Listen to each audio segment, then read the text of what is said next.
Assalamualaikum semua pelajar-pelajar saya 4PA1 dan 4 Sains 2. Okey, di sini cikgu nak tunjukkan macam mana nak membuat jalan kerja untuk maklumat tambahan.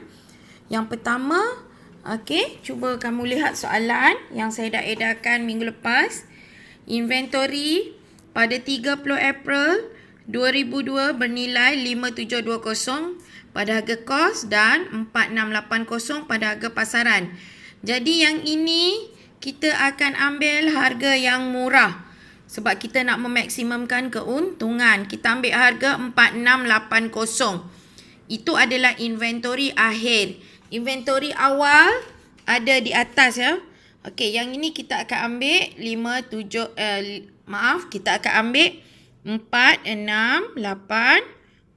Kita akan ambil nilai ini yang lebih rendah.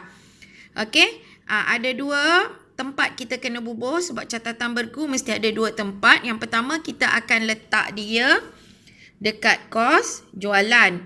Yang kedua ialah kita akan letak dia pada aset semasa, inventory akhir.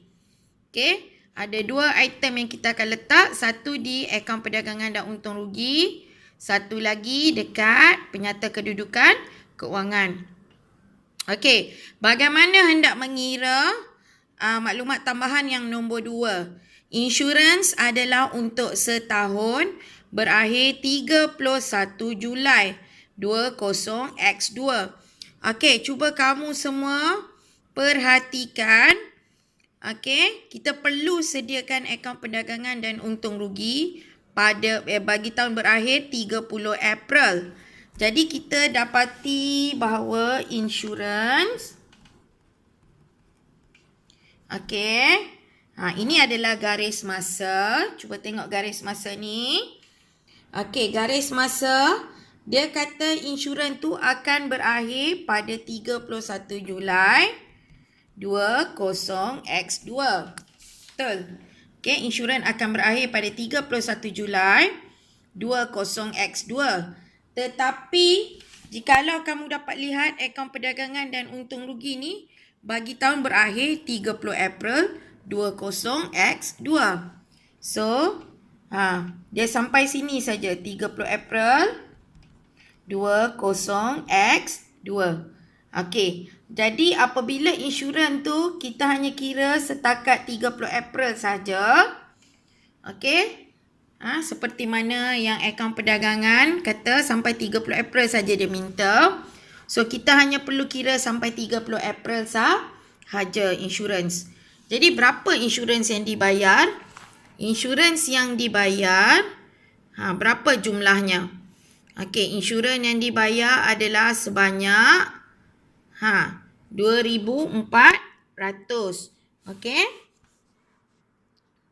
Okey, 2,400 ya. Semua sekali dia bayar. Okey, sebanyak RM2,400. Okey. Jadi kita tak mahu selepas 30 April kita kena keluarkan. Okey, jadi untuk kita tahu insurans tu adalah untuk setahun. Jadi RM 2,400 kita bahagikan dengan 12 bulan. So sebulan sama dengan RM200. Okey. Jadi selepas 30 April sampai ke bulan Julai, berapa bulan yang dah terlebih bayar? Kita kira daripada bulan Mei. Okey, Mei, Jun, Julai. Okey, ada 3 bulan sudah terlebih. Jadi 200 kali 3 sama dengan 600. Makna RM600 ini kita panggil sebagai insurans prabayar. Okey? Kita dah bayar siap-siap dulu. Okey, jadi kita kena keluarkan dia. So kita pergi balik dekat soalan insurans tu. Okey. 2,400. Okey. Kita tolak dengan 600. Jadi tinggal 1,800 sahaja insurans tu. Okey, boleh. Insurans cuma tinggal 1,800. ratus. Okey, itu baru satu. Dia mesti ada dua benda yang kita kena buat. Okey.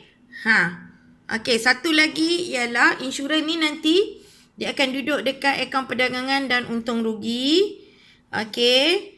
Di sebelah belanja. Okey, sekarang satu lagi dia akan jadi akaun baru. Okey, saya nak tolong tulis di tepi ni.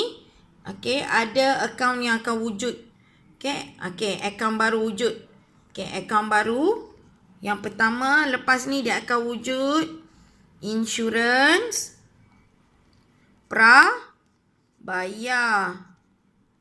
RM600. Okey, yang ini dia kalau tadi belanja dia akan duduk kat akaun perdagangan dan untung rugi. Insurans prabayar dia akan duduk dekat PKK bahagian aset semasa. Okey. Sudah yang nombor 2. Kemudian nombor 3, cuba tengok nombor 3. Hutang lapuk dihapuskan ialah 320. Okey, kalau dalam bahasa Melayu hutang lapuk dihapuskan maksud dia tak ada. Tapi sebenarnya dalam akaun hutang lapuk dihapuskan tu ada. Okey, jadi hutang lapuk ni maksud dia adalah orang yang memang betul-betul tak mampu nak bayar hutang kita. Contohnya, sebab dia bankrupt ke, ataupun meninggal dunia ke, gila dan sebagainya. Okey, hutang lapuk. Okey, kita pergi dekat hutang lapuk. Ada tak akaun hutang lapuk dalam soalan? Hutang lapuk. Hutang lapuk tak ada ya. Okey, kalau tak ada, kita buka akaun baru. Yang kedua ialah hutang lapuk. Okey, hutang lapuk dihapuskan RM320. RM320. Okey, cuba lihat. Apa lagi satu kesannya? Kesan dia yang kedua, okey, hutang lapuk ni akan jadi belanja dekat akaun perdagangan dan untung rugi. Kemudian kesan satu lagi, kita akan letakkan dia di bawah akaun belum terima. Okey, akaun belum terima. Okey, akaun belum terima. Mana? Okey, ni 13120. Ini aset. Okey, jadi 320 yang tak mampu nak bayar. Okey, kita akan tolakkan. Okey, 13120 dengan 320 tadi. Okey. Okey, dia akan dapat 12,800. Okey, dia jadi 12,800 saja. ABT. Okey, kemudian nombor 1 dah settle. Okey, ABT dia akan duduk dekat aset semasa. Okey, hutang lapuk dihapuskan, dah selesai. Okey, kemudian peruntukan hutang ragu hendaklah diselaraskan kepada 4% atas akaun belum terima. Okey, peruntukan hutang ragu ni adalah kalau tadi hutang lapuk dia dah confirm tak boleh bayar. Okey, tapi hutang ragu tidak. Okey, hutang ragu ni kita hanya buat andaian terlebih dahulu. Siapa yang mungkin tak dapat bayar hutang kita. Okey, kita kena selaraskan dia. Okey, peruntukan hutang ragu yang lama. Peruntukan hutang ragu yang lama, cuba tengok. Ada 866 kan? 866 kan? Okey, cuba tengok ni 866. Okey, 866. Jadi, dia minta kita selaraskan semula kepada 4% atas akaun belum terima. Okey. So, akaun belum terima, ambil yang bersih. Yang setelah ditolak hutang lapuk 12,800 tadi. Jadi, pengiraan dia begini ya. Ambil RM 12,800.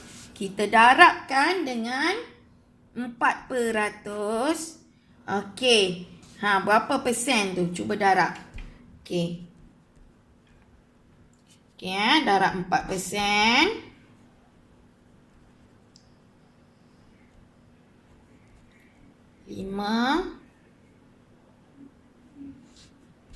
Okey, boleh nak? Okey, akan dapat sama dengan RM 512. Okey, kita andaikan 512. Okey, jadi yang asal tadi, ni peruntukan yang asal. Peruntukan hutang ragu yang asal. Memula kita jangkakan 866, kita takkan dapat kutip daripada kita punya akaun belum terima. Tetapi apabila dibuat pelarasan sekali lagi, kita dapati bahawa nilai yang kita tak boleh kutip, okey, cuma tinggal 512 saja yang mungkin kita tak mampu kutip daripada ABT kita. Jadi di sini lama ke baru berlaku pengurangan. Sebab okey, yang lama ialah 866. Okey. Ini yang lama. Kemudian dia jadi 512. Jadi berlakunya pengurangan peruntukan hutang ragu. Okey, jadi yang pertama, step pertama. Okey, step pertama, langkah pertama, pergi balik dekat 866 tadi. Okey, 866 tadi pergi balik. Gantikan dengan 512 yang kita baru dapat tu. Okey, kemudian berapa perbezaan 866 dengan 512? Adalah okey, 354. Boleh 354.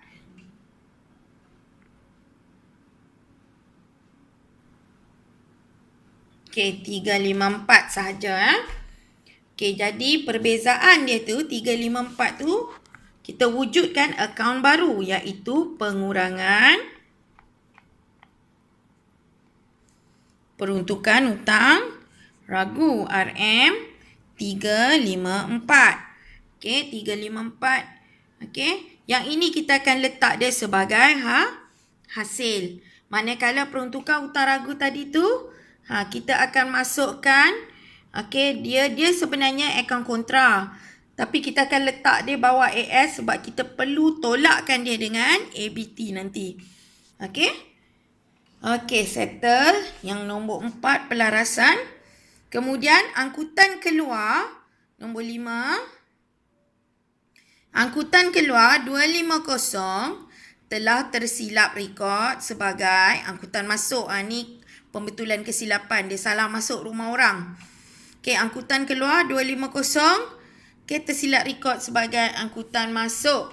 Okey, jadi kita perlu pergi ke angkutan. Okey, angkutan masuk Okey, angkutan masuk ialah berapa? Angkutan masuk kalau kita tengok dekat sini. Okey.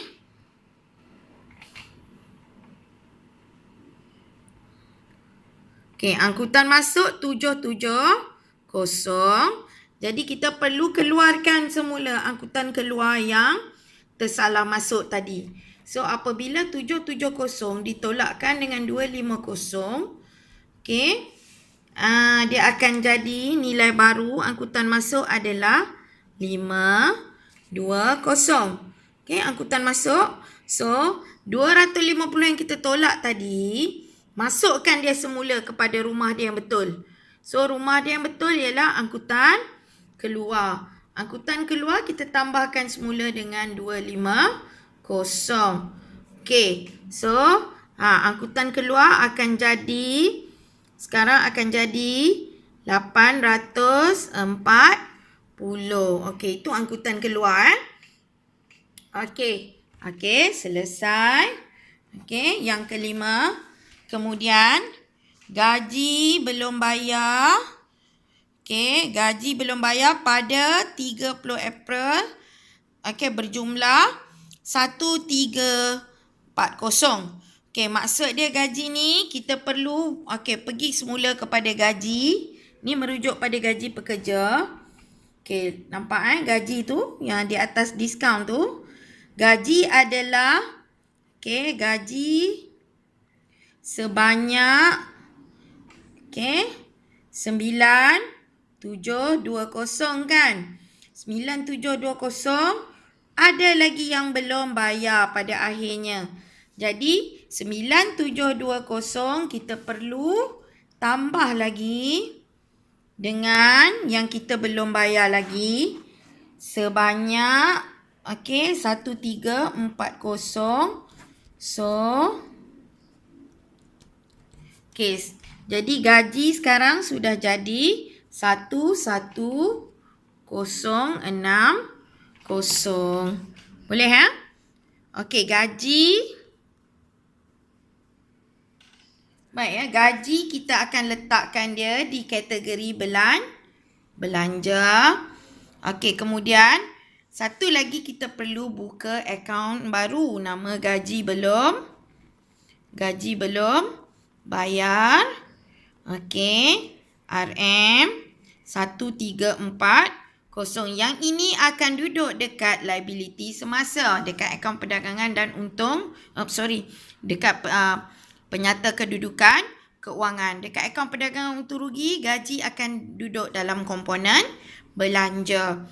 Kemudian akhir sekali kita lihat yang terakhir, maklumat tambahan terakhir. Kenderaan disusut nilai pada kadar 10% mengikut kaedah bagi berkurangan. Perhatikan nilai kos kenderaan kita. Kos kenderaan kita ialah berapa? Kenderaan kita, harga kos dia. Cuba tengok kos kenderaan. Kenderaan. Kos dia adalah